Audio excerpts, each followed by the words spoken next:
Susan's Bay is a coastal settlement and a historic trading port located adjacent to the central business district of Freetown.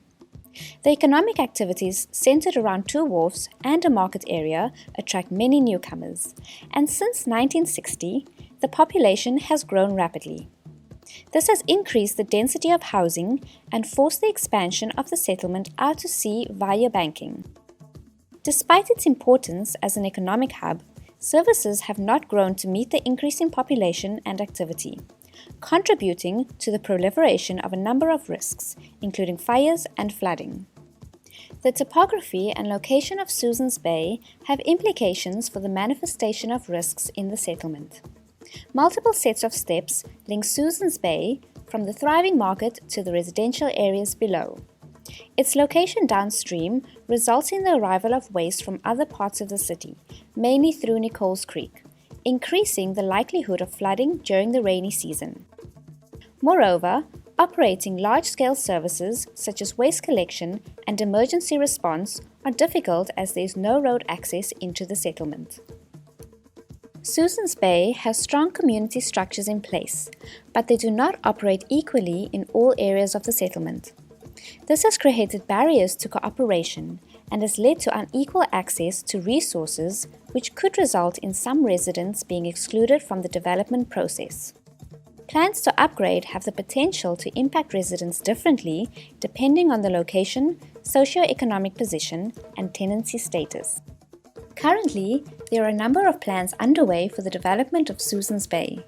For example, national and city authorities have discussed the idea of a new access road leading into the settlement. In addition, following several major fires over the past 2 years, new building regulations aiming to prevent the spread of fires are changing the way homes are being built. These new bylaws come at the same time that other communities in Freetown have adopted a Memorandum of Understanding, prohibiting the reclamation of land through banking. Local leadership has indicated that this memorandum might soon be adopted in Susan's Bay. Finally, the Mayor's plans for Transform Freetown have the potential to accelerate major upgrading efforts in Susan's Bay. This momentum for upgrading comes with great opportunities for community mobilization and participation. With this in mind, the strategy presented in this video aims to harness this pivotal moment of change. During 2 weeks of fieldwork, we conducted 2 transect walks, 85 surveys, 12 interviews, and 4 focus groups. Co-developed with the residents of Susan's Bay, the strategy builds on last year's research profiling the dynamics of risk accumulation in the settlement. The proposed strategy builds on 3 key pillars: cooperative disaster risk reduction, community-led upgrading, and resource mobilization. Altogether, it aims to strengthen existing networks within the community while forging new connections between actors. In so doing, it offers principles of cooperative and democratic participation that empower the community to work towards a strategic vision for the future of Susan's Bay. Cooperative disaster risk reduction involves strengthening the capacity of Susan's Bay's residents to deal with risk by building out alternative practices that all households can follow. Through cooperative strategies, households can act collectively to address the drivers of risk.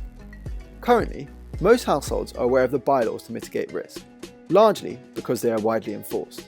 However, the ability to comply with bylaws and implement safety measures is dependent on socio-economic position, tenancy security, and location within the settlement.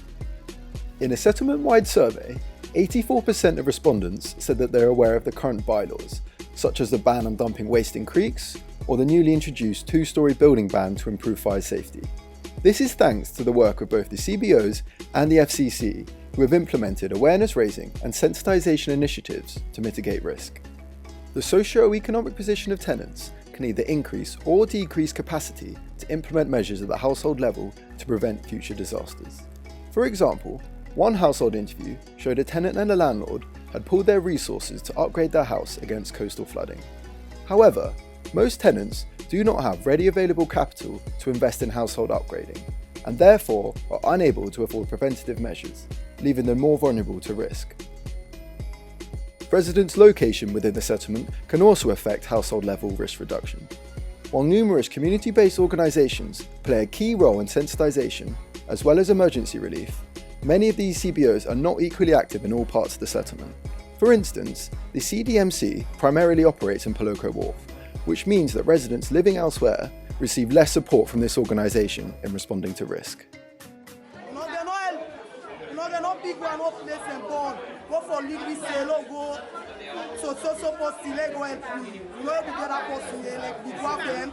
This place here, this was your own so. Then they big one, then I will stand for them. When they work out with them, so they all them place them born. You know why we won't safe and make them place them. Because then get big one, they all then go carry them problems. So, but we now over to people here, no, they're not big one there. But we fight stuff for we safe. A cooperative DRR strategy offers alternatives at the household level, shifting efforts away from enforcement and towards collective solutions. Alternative solutions that are sensitive to the vulnerabilities of tenants can work towards addressing the root causes of risk in Susan's Bay. Instituting alternative waste management projects is an example of collective disaster risk reduction. The foundation for this type of collective action clearly exists in Susan's Bay. Many residents express interest in collaborating to develop new waste management solutions for Nichols Creek. Trial projects could involve the instalment of various communal waste disposal points and the employment of youth groups to regularly collect the waste from these points. Residents stated they would be happy to pay a fee to youth groups to do this work. The creation of such projects is vital in this current moment, given the recent efforts by the FCC to enforce a ban on banking and a ban on dumping waste in Nichols Creek. Pillar 1 will allow residents to build collective resilience against disasters and strengthen networks of actions that can engage with broader visions for development, not only for Susan's Bay, but for the whole of Freetown. Collective waste management, for example, is highly relevant to the Mayor's vision of Transform Freetown. These initiatives have an immediate impact in reducing the environmental burdens of waste buildup, such as pollution and flooding. The actions taken in Susan's Bay can therefore contribute to the implementation of Transform Freetown, environmental conservation, and wider plans for development. A model of community-led upgrading could play a key role in ensuring widespread access to service provision for residents of Susan's Bay. In this proposed model, residents would take a lead in planning, developing, and managing new key services. This bottom-up process of developing new infrastructure for communal services can lead to a better understanding of environmental concerns, such as water conservation and pollution. In this way, community-led upgrading could be an entry point for environmental improvement. Some efforts to build out alternative models already exist in Susan's Bay and could be replicated or scaled in other parts of the settlement.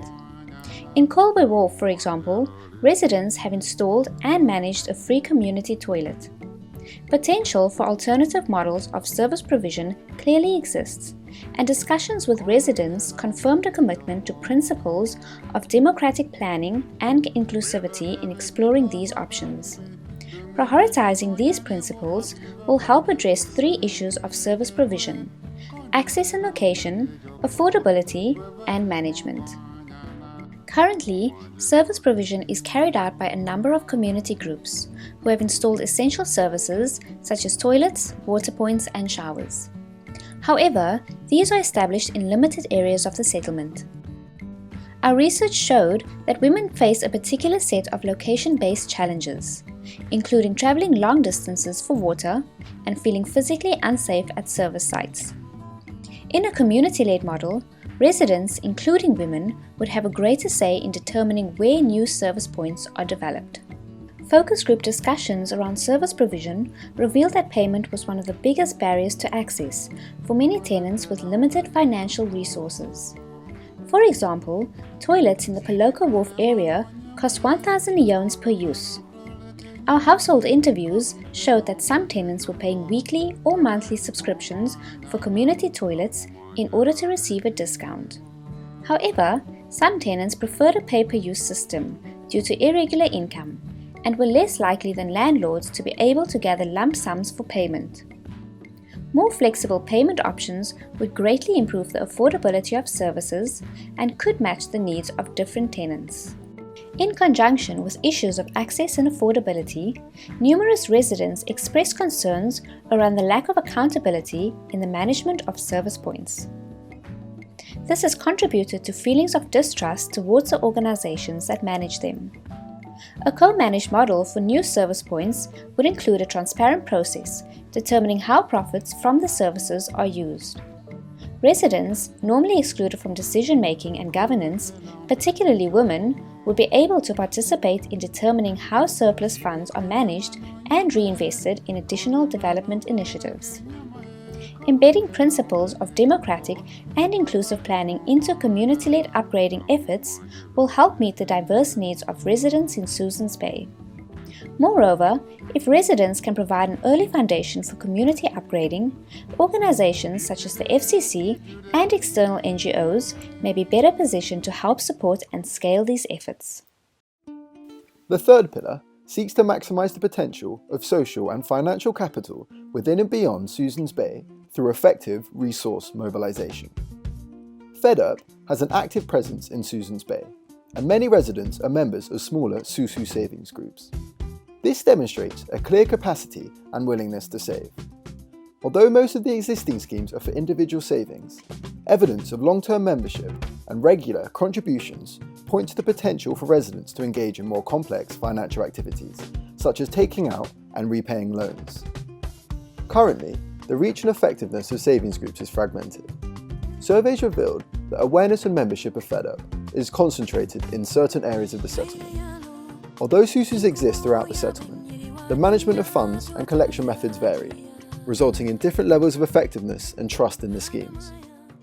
Linking and consolidating these groups to build up awareness and membership more evenly across the settlement will address the issues of unequal access to the social and financial benefits of savings groups. A stronger network of these groups will allow them to mobilise in order to secure more ambitious funding and support for community projects to reduce risk. This would also take advantage of the FCC and external NGOs' willingness to engage with the community in the development of Susan's Bay. The social capital that lies in the highly engaged population could be mobilised in new ways by looking to successful precedents from other cities. For example, principles for co-management and democratic funding developed by the community and focus groups could be taken further by looking to the objectives of the Community-Led Infrastructure Financing Facility Model, or CLIF. CLIF aims to bridge the funding gap for settlements and allow the community to drive and scale their own development projects. The CLIF Board in Mumbai, formed of Homeless International and an alliance of Indian urban poor groups, dispense loans to settlements wishing to implement housing and infrastructure upgrading initiatives. Mobilising to create a similar revolving fund in Susan's Bay could allow more complex and creative projects to be trialled. In addition, new principles for delivering and accessing finance could be an opportunity to address the unequal access to resources within the community. For example, after the March 2019 fire in POLOKO WHARF, many landlords were able to rebuild their assets using the materials provided by the Catholic Relief Services.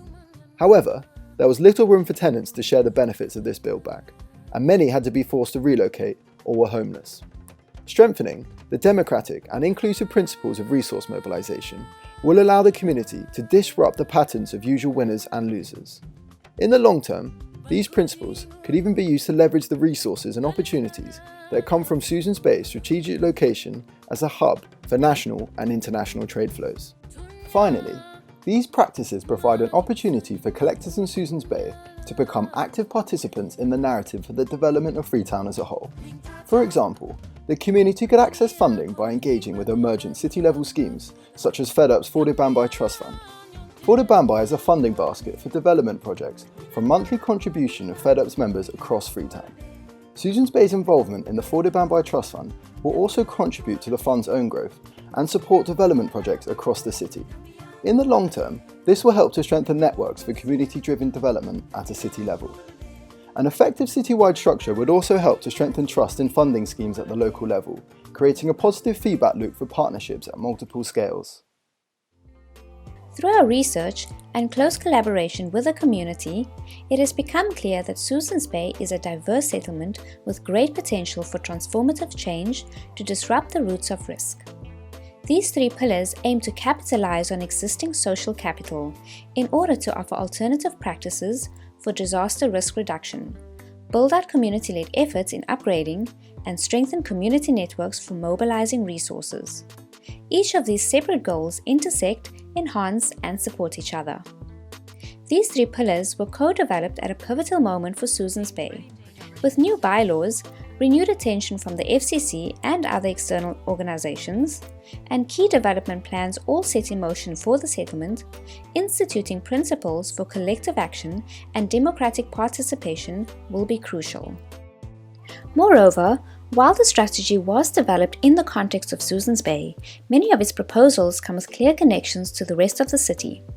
The potential for resource mobilization through new funds and loan schemes could be replicated throughout the city, linking Susan's Bay and its economic potential with other communities. Even further, while the strategy does offer specific ideas for action, it was the guiding principles for development that proved the most important to residents. The strategy hopes to provide a pathway for putting these into practice, both in the short term and over time as Susan's Bay evolves. These principles of democratic participation and inclusion may be valuable to other informal settlements, charting their own path for development.